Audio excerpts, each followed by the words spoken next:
Welcome to the first video from Craft Paper Tarot. So the way that I do things is I do a skeptic style reading.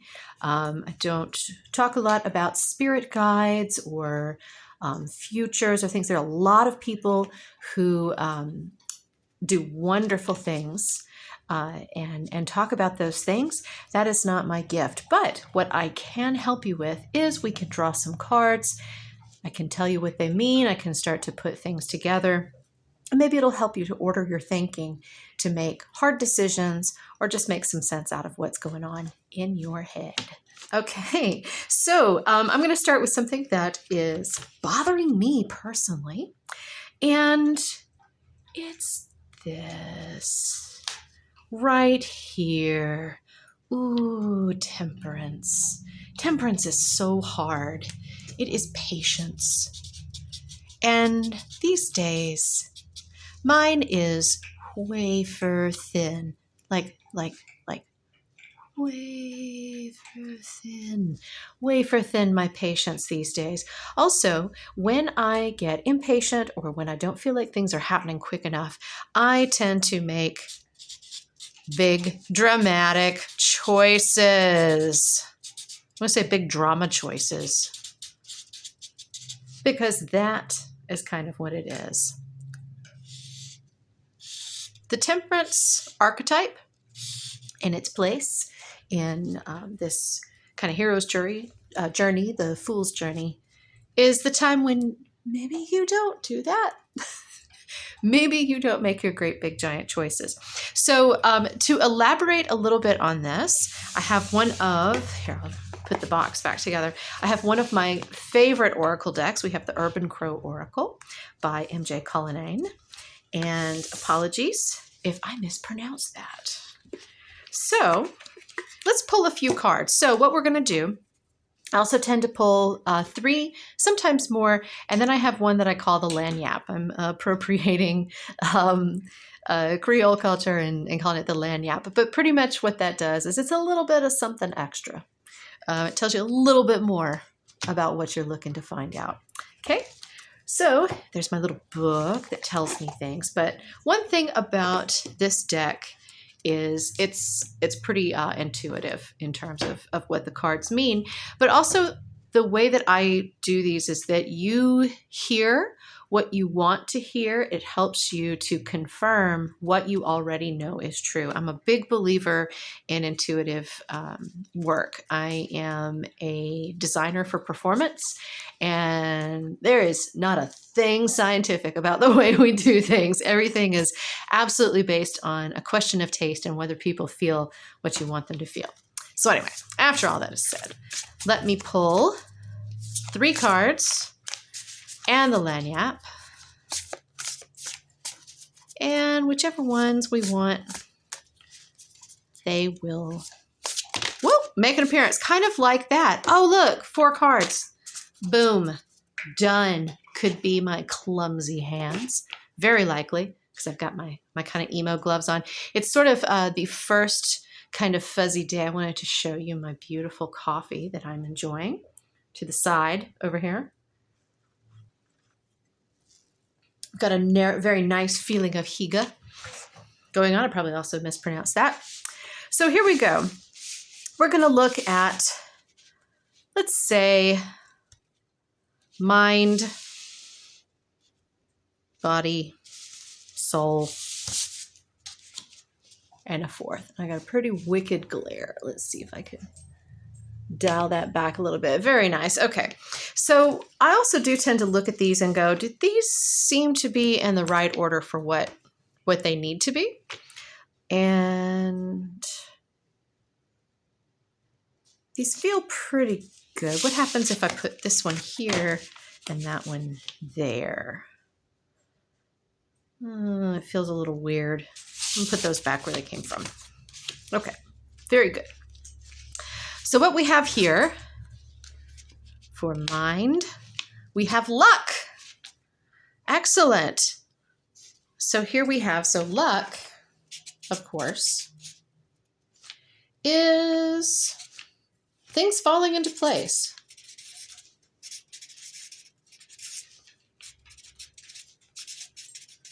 Okay, so things falling into place. We're going to write that. This is why we are craft paper tarot. We write on the paper. But I think it's important to notice this is not really controlled. Okay, so the more you try to choke down on your plans, the worse it's going to get. Again, going back to our temperance over here.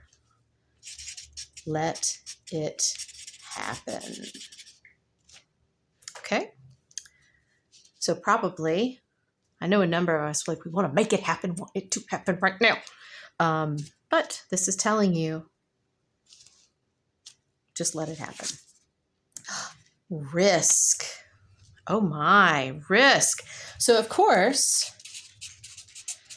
risk can be positive in that you take a calculated risk and you figure out that you get a reward for it, that you get to disrupt some kind of stagnation. Now, it can also be negative. Again, me talking about my big drama choices that I tend to make. It can also be that you lose. There's a risk of loss right there. So what this seems to be saying is we are taking moderated risks, right? We recognize that you have stagnation when things are just sitting still. They're not going anywhere. And, you know, this isn't quite right. And maybe you've got a point of view that, you know, you take an overly conservative point of view. Some people have that type of personality where they go, well, you know, I know this is known. I might as well just stay here because what if it's worse? And maybe this is a time to really kind of examine that situation. And of course, this is for entertainment purposes only. Please do not say, Craft Paper Tarot told me to change my job. Okay, and we have growth. Look at this. Look at this. So when you disrupt, if you maintain the stagnation, you're not likely to grow, right? So what this is taking measured risk to realize some growth. Okay, look at all of this. See, and that's what I kind of love about this oracle deck. Let me scooch this up just a little bit. Is I love that the pictures kind of tell you what to look for. And now we have a final card. This is the lagniappe. Mimicry. What could that have to do with any of this? Hang on a second. Just to say about itself. Okay, what are we talking about here? So we have had this moment of be patient, be moderate, be informed with your temperance, right? Don't make great big dramatic choices to try to have some sort of dramatic gain. Really, that's high risk right there, which it sounds like we come to here. But also, don't try to choke down and control everything. So you can go too far here. And if you have your measured risk, you're going to realize your growth.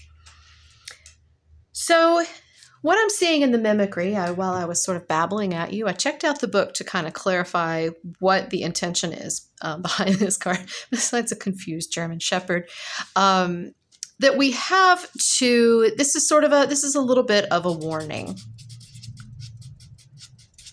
And I think that's, you know, the way that I just interpreted what they've written, this is kind of a nice universal warning. And it gets into the idea of information literacy, weighing the point of view and weighing the information of someone who may be trying to talk you into a choice or talk you into an investment or talk you into a project. So what I'm seeing here is, again, so it does come back here, a sense of care and I'm going to write careful preparation right here. But notice this isn't, we're not seeing that you need to micromanage and micro plan, right? No, don't do it. What we're looking at is really taking a measured approach, right? And allowing time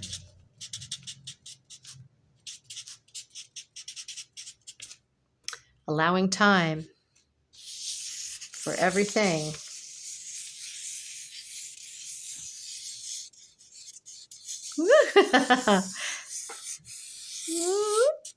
Boop, there we go. We made our way there. So here's what we've got today. Here's some point of view. You've also heard the dulcet tones of my puppy dog sort of jingling around the background. You can hear that. Plenty of ASMR for you. Maybe not my voice today. I'm a little nasally today, but definitely the scratching around, puppy pats. And so I hope this helped you to think through something that you're facing today and a nice way to frame it. Bye-bye.